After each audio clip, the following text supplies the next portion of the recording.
guud ahaan magaalada Muqdisho ayaa gubanayso waxa socdo banaanbaxyo waaweyn iyo sidoo kale dagaalo goosgoos ah oo u dhaxeeya ciidamada dawladda iyo kuwa taabacsan shacabka sidoo kale ilo wareedyo aan helnay ayaa sheegaya in ciidamadii ugu badnaa ay ka soo baxeen shabeelooyinka iyo sidoo kale magaalada Balcad kuwaas oo ku soo jeeda magaalada Muqdisho taabacsan shacabka ka soo horjeeda madaxweyne Farmaajo saasaan colaadeed ayaa muuqato magaaladu waxa ay ku jirtaa jahawareer maanta wada kasta waxa taagan askari dadku waxa ay ku sugan yihiin argagax sidee wax u socdaan xaaladii ugu dambeeyay ee magaalada Muqdisho halkan ayaan kugula wadaagi doonaa hase yeeshee daawadayaal inta aanan kula wadaagin fadlan marka hore muuqaalka leegaray si uu faafo bulshooyinka Soomaaliyeed ay xogtaan u helaan sidoo kale nagu soo biir oo kamid noqo asxaabteena adigoo channelkeena subscribe dhahanayba daawadayaal xaaladda magaalada Muqdisho ayaa kacsan maanta waxaana xalay wixii ka dambeeyay isbedelay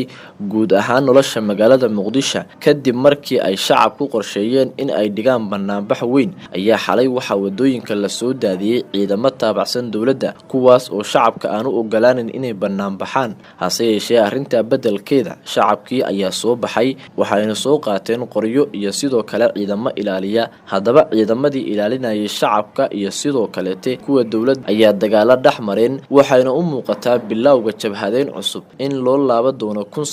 1991 saadaashu ma fiicno hadaba daawadayaal markan waxaan kula wadaagayaa muuqaalada la soo duubay inta aanan kula wadaagin muuqaalada laga soo duubay dagaalada goosgooska ah ee ka socda magaalada marka hore waxaad ila daawataan kilib yar dadweynaha banaanbaxaya iyo sidoo kale erayada ay ku dhawaaqayaan maxamed cabdullaahi farmaajo wuxuu ku duulay maamul goboleedyada wuxuu ciidamo ku qabsaday gobolka Gado maxamed cabdullaahi farmaajo magaaladan Muqdisho waa xiriyay 4 sano magaaladan waa xirnay gabdhaha waxay ku umulayeen jidadka iyo laamiyada meydkana waxa lagu duugay garabka waa la socodii Soomaaliya maxamed cabdullaahi farmaajo maalmaha kamid ah kuma dhaqmin dastuurka dalka wuxuu weeraray siyaasiyiin wuxuu ku duugay askar Soomaaliyeed ayuu ku duugay shacabka Soomaaliyeed waa ka aamuseen mala socodii maxamed cabdullaahi farmaajo wuxuu baadiyay ku ciyaaray dawladnimadii wuxuu rabaa hadda inuu wadanka dumiyo wuxuu rabaa doorasho booba inuu qabto wuxuu rabaa in guddi doorasho oo nabad sugid ah inay soo doortaan xildhibaano nabad sugid ah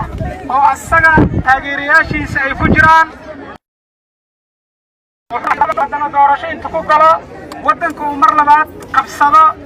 maanta waxaa la joogaa dhamaadka kacaanka dawladda farmaajo waa la joogaa kacaan waaye kacaankaas inaan ka taxdirnaa la rabaa 22 sano oo cusub oo xukun ah dooni mayno 22 sano oo xukun ma doonayno dictatorship ma doonayno ma aqbalayno doorasho aan heshiis lagu ahayn ma aqbalayno doorashada heshiis lagu ahayn ma aqbalayno doorashada heshiis lagu ahayn ma aqbalayno Allah doorashada heshiis lagu ahayn doorashada heshiis lagu ahayn waa diinna doorashada heshiis lagu ahayn doorashada heshiis lagu ahayn guddi heshiis doorasho umulada jib la xirto doorasho la baabo farmaajo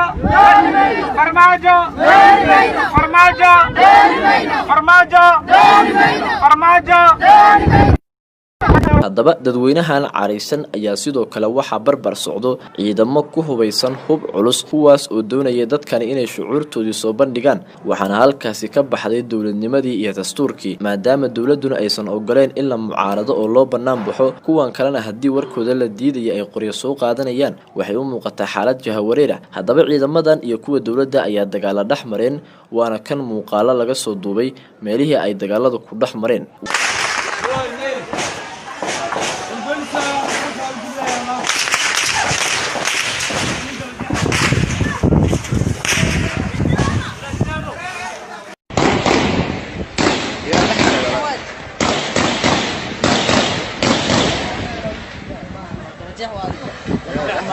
awak juga lu main. Au.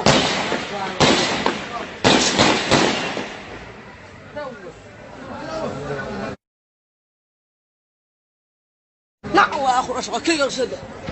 حوا على صوت قرب على صوت كواس كل عوي ما كان عوي بطل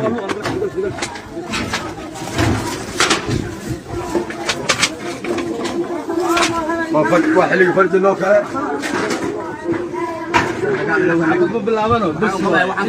يا مظاهرات كنت اسوي صح وضع يا مظاهرات ربشة وطال الرمي والبر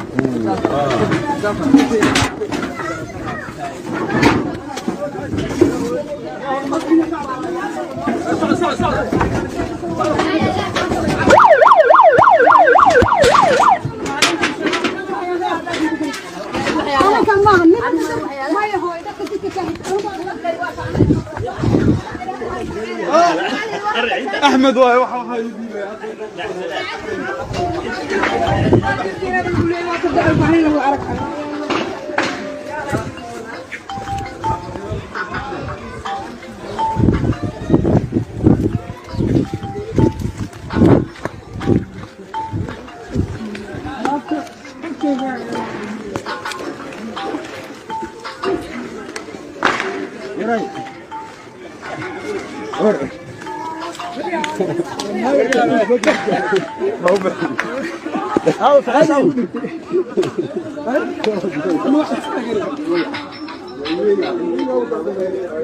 الفيديو حضرنا نقول 3000 كان هدف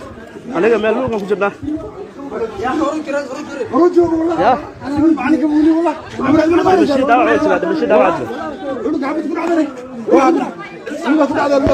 waxaan rajeynayaa inaad daawatay muuqaalkan haddaba daawadayaal meel kasta oo aad dunida daafaheeda ka sugan tahay aynu dalkeena u ducayno waxa uu dalku ku sugan yahay marxalad adag waxaana bilaabi doonaa barnaamijyo aynu kaga hadlayno xaaladaha magaalada Muqdisho iyo waxyaabaha soo kordho haddaba daawadayaal ha ilaabin inaad janaalka subscribe saarato muuqaalka aad la garaydo si aynu iskula soconno xaaladaha degdega ah ee jirana aynu